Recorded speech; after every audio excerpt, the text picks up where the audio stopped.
2 തക്കാളി ഉണ്ടെങ്കിൽ പെട്ടെന്ന് ഉണ്ടാക്കിയെടുക്കാൻ പറ്റിയ നല്ല അടിപൊളി ഒരു റെസിപ്പി നോക്കിയാലോ. ഇതൊരല്പം ഉണ്ടെങ്കിൽ ഉച്ചയൂണിന് വേറെ കറി ഒന്നും വേണ്ട, അത്രയ്ക്ക് നല്ല ടേസ്റ്റാണ്.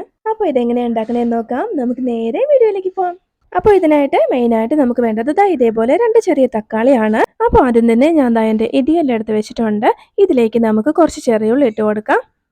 ഇതൊരു 10-12 അല്ലി ചെറിയുള്ളിയുണ്ട്. പീൽ ഓഫ് ചെയ്ത് നന്നായിട്ട് കഴുകിയ ശേഷം ഞാൻ ഇട്ട് കൊടുക്കുവാണ്. ഇനി ഇത് നന്നായിട്ട് നമുക്കൊന്ന് ഇടിച്ചെടുക്കാം. ഒത്തിരി അങ്ങ് ഇടിച്ച് ചതച്ച് അരപ്പ് പോലെ ആക്കി കളയേണ്ട, നമുക്ക് ചെറുതായിട്ടൊന്ന് കടിക്കാൻ കിട്ടണം. ആ ഒരു പാകത്തിന് ഞാൻ ഇടിച്ചെടുത്ത് വെച്ചിട്ടുണ്ട്. ഇതിലേക്ക് നമുക്കിനി ചേർത്ത് കൊടുക്കേണ്ടത് എരിവിനാവശ്യമായ പച്ചമുളകാണ്. അത്യാവശ്യം വലിപ്പമുള്ളൊരു 3 പച്ചമുളക് ഞാൻ ചേർത്ത് കൊടുത്തിട്ടുണ്ട്. നമ്മളിതിലേക്ക് മുളക് പൊടിയൊന്നും ചേർത്ത് കൊടുക്കുന്നില്ല. അതിൻ്റെ പേരിൽ ആവശ്യത്തിനുള്ള എരിവ് നോക്കി പച്ചമുളക് ഇട്ട് നന്നായിട്ട് ഇതുപോലെ ഒന്ന് ചതച്ചെടുക്കാം.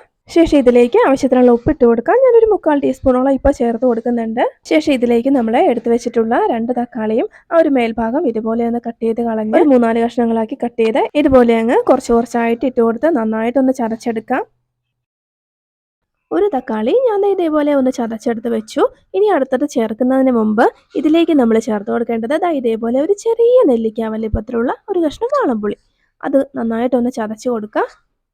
കൂടെ തന്നെ ഇതിലേക്ക് നമുക്ക് അടുത്ത തക്കാളിയും കൂടി കട്ട് ചെയ്തിട്ട് അതും കൂടി ചതച്ചെടുക്കാം.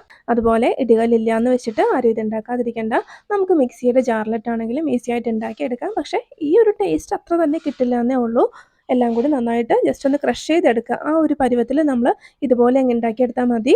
പക്ഷെ നമ്മൾ കല്ലിൽ ചതച്ചെടുത്ത് ഉണ്ടാക്കുന്നതിൻ്റെ ആ ഒരു ടേസ്റ്റ് ഒന്ന് വേറെ തന്നെയാണ്. അപ്പോൾ നമ്മൾ കംപ്ലീറ്റ് നന്നായിട്ട് ചെറിയൊരു തരിതരിപ്പോടുകൂടി തന്നെ ഇതുപോലെ ഒന്ന് ചതച്ച് ഇടിച്ചെടുത്ത് വെച്ചിട്ടുണ്ട്.